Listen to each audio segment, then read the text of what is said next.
ବନ୍ଧୁ ଆଜି ଗୋଟେ ଗୁରୁତ୍ୱପୂର୍ଣ୍ଣ ପ୍ରସଙ୍ଗ ଯୋଉଟା ସମସ୍ତେ ଆଲୋଚନା କରୁଛନ୍ତି ଆମେ ଭାବିଲୁ ଟିକେ ଆପଣଙ୍କ ସହିତ ସେ ବିଷୟରେ କଥା ହେଇଯିବୁ। ଜିନିଷ ହଉଛି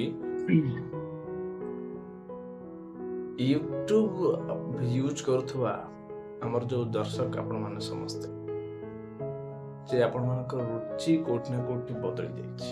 ଇଏ ବର୍ତ୍ତମାନ ସବୁଠାରୁ ବଡ଼ ସମସ୍ୟା ଯୋଉଟା କି ସୋସିଆଲ ମିଡିଆ ପ୍ଲାଟଫର୍ମର जो क्वालिटेटिव आइडेंटिटी थिला ता दिनକୁ ଦିନ ତଳକୁ ଖସୁଛି। ଅର୍ଥାତ୍ ଯୋଉମାନେ ୟୁଟ୍ୟୁବ ଦେଖୁଛନ୍ତି ଆଉ ବା ୟୁଜ୍ କରୁଛନ୍ତି ସେଥିରୁ 90% ଦର୍ଶକ ଯୋଉମାନେ ଅଛନ୍ତି ଯାହାକୁ ଭିଉଅର୍ସ ବୋଲି ଆପଣମାନେ କହୁଛନ୍ତି ସେମାନଙ୍କର ରୁଚି ଟିକେ ଅଲଗା ହଉଛି। ସେମାନଙ୍କର ରୁଚି ଟିକେ ଅଶ୍ଳୀଳତା ଆଡ଼କୁ ଢଳୁଛି। ସେମାନେ ଶିକ୍ଷା ଭିତ୍ତିକ ସମାଜର କଲ୍ୟାଣ ଭିତ୍ତିକ ରାଜନୀତିରେ ରିଫର୍ମ ଉପରେ କିଛି କ'ଣ ପରିବର୍ତ୍ତନ ହେବ ସେ ବାବଦରେ କଥା ହେଉଥିବା କିମ୍ବା ଅନ୍ୟ କୌଣସି କ୍ୱାଲିଟେଟିଭ୍ କଣ୍ଟେଣ୍ଟରେ କଥା ହେଉଥିବା ଜିନିଷକୁ ଟିକେ ଅଣଦେଖା କରୁଛନ୍ତି, ସ୍କିପ୍ କରିଦେଉଛନ୍ତି। ହେ ଜଣେ କ'ଣ ଗପୁଛି ଏବଂ ସବୁଠୁ ବଡ଼ ଜିନିଷ ହେଉଛି କିନ୍ତୁ ଘଣ୍ଟା ଘଣ୍ଟା 2 ଘଣ୍ଟା 3 ଘଣ୍ଟା 4 ଘଣ୍ଟା ଧରିକି ଅନେକ ଶୋକୁ ଆପଣମାନେ ଭିଉଅର୍ସ ଦର୍ଶକ ଜନତା ଜନାର୍ଦ୍ଦନ ଦେଖିଛନ୍ତି ଏବଂ ଯେଉଁ 1 ଘଣ୍ଟା 2 ଘଣ୍ଟାର ଶୋ କେବଳ ଦ୍ୱିଅର୍ଥବୋଧକ ଯାହାକୁ ଆପଣ କହିପାରିବେ ଡବଲ ମିନିଂ ଏବଂ ଇକ୍ୱିଭୋକେଟ୍ ରିମାର୍କ ତାକୁ ବୋଲି କହନ୍ତି। ଅର୍ଥାତ୍ ଗୋଟେ ଏମିତି କଥା କୁହାହବ ଯେଉଁଥିରେ ଭଲଟା ବି ଥିବ ଖରାପ ଥିବ। ଆପଣ ଭଲ ବୁଝିଲେ ଭଲ, ଖରାପ ବୁଝିଲେ ଆହୁରି ଭଲ। ତାହାକୁ ଆପଣମାନେ ବେଶୀ ପ୍ରଶ୍ରୟ ଦେଉଛନ୍ତି ବୋଲି ଅଭିଯୋଗ ଆସିଛି। ସାରା ଭାରତ ବର୍ଷରେ ଭଲ କଣ୍ଟେଣ୍ଟ ୟୁଟ୍ୟୁବରେ ବନଉଥିବା ବା ତିଆରି କରୁଥିବା ଆମେ ଯେମିତି ବସିକି ଗପୁଛୁ ଆପଣଙ୍କ ପାଖରେ ପହଞ୍ଚଉଛୁ, ବହୁତ ଭଲ ଭଲ ଜିନିଷ ପ୍ରୟାସ କରୁଛୁ, ସେଭଳି ସେମାନେ ମଧ୍ୟ କରୁଛନ୍ତି ବୋଲି ସରକାର ତାଙ୍କୁ ମଧ୍ୟ ଆୱାର୍ଡ କରି ଦେଇଦେଲେ। ଆପଣମାନେ ମାନେ ଅନ୍ଦାଜ ଲଗେଇ ପାରୁଥିବେ ଇସାରା ବୁଝିପାରୁଥିବା ଲୋକକୁ ଆଉ କ'ଣ ବା ଆମେ କହିବୁ।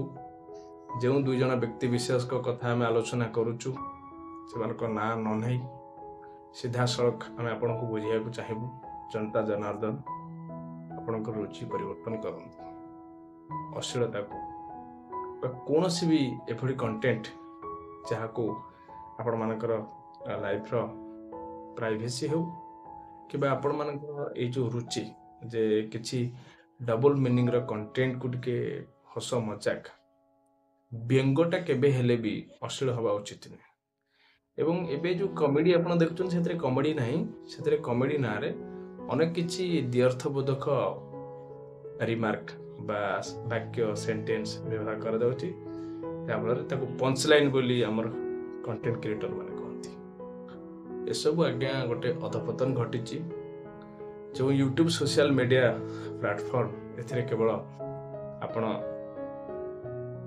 ଯେ ଆପଣଙ୍କର ମନର ଭାଷା, ଯେ ଆପଣଙ୍କର ଏକ୍ସପେରିଏନ୍ସ ଯାହା ସମାଜ ପାଇଁ କିଛି ପରିମାଣରେ ହେଲ୍ପଫୁଲ୍ ହେବ, ଅନ୍ୟ ବ୍ୟକ୍ତିମାନଙ୍କ ପାଇଁ କିଛି ପରିମାଣରେ ଉପାଦେୟକ ହେବ, ଏ ଦିଗରେ କାମ କରିବା କଥା ଭୁଲିକି ଯଦି ଏସବୁ ଜିନିଷକୁ ବେଶୀ ପ୍ରଶ୍ରୟ ଦିଅନ୍ତି ନିଶ୍ଚିତ ଭାବରେ ଏଭଳି ଯେଉଁ କମ୍ପ୍ଲେନ୍ ଜନତା ଜନାର୍ଦ୍ଦନ ଆପଣଙ୍କ ସମ୍ମୁଖକୁ ଆସୁଛି ଏହା ଚିରଦିନ ପାଇଁ ରହିବ ଏବଂ ଆପଣଙ୍କର ରୁଚିର ଯେଉଁ କଥା ଅଛି ତାହା କୋଉଠି ନା କୋଉଠି ପ୍ରଶ୍ନବାଚୀ ସୃଷ୍ଟି କରିବ। ଆଶା କରିବୁ ଏଭଳି ଅସୁବିଧା ଜନସମାଜରେ ଆଗାମୀ ଦିନରେ ଆପଣମାନଙ୍କର ରୁଚିକୁ ନେଇ ପ୍ରସଙ୍ଗ ଆସୁ। ଆପଣମାନଙ୍କର ରୁଚି ହିଁ ଏଇ ୟୁଟ୍ୟୁବ ଭଳି ସୋସିଆଲ ମିଡିଆ ପ୍ଲାଟଫର୍ମକୁ ବଞ୍ଚେଇ ରଖିଛି। ଆପଣଙ୍କର ରୁଚି ପରିବର୍ତ୍ତନ ହଉ, ସୋସିଆଲ ମିଡିଆର କଣ୍ଟେଣ୍ଟର ପରିବର୍ତ୍ତନ ହଉ, ଭଲ କଥା ଆସୁ, ଶିକ୍ଷଣୀୟ କଥା ଆସୁ, ସମାଜ ସୁଧରିବାର କଥା ଆସୁ, ଶିକ୍ଷାରେ ପରିବର୍ତ୍ତନର କଥା ଆସୁ, ଏହା ହିଁ ଆପଣଙ୍କର ରୁଚି ହେବ ବୋଲି ଆମର ଭାବିବା। ଆଜିର କଥାରେ ଯାହା ଘଟୁଛି ତାହାକୁ ଆପଣଙ୍କ ସମ୍ମୁଖରେ ନିରପେକ୍ଷ ଭାବେ ରଖିବାକୁ ଚେଷ୍ଟା କଲୁ, ତାହା ଆମର ବିଚାର।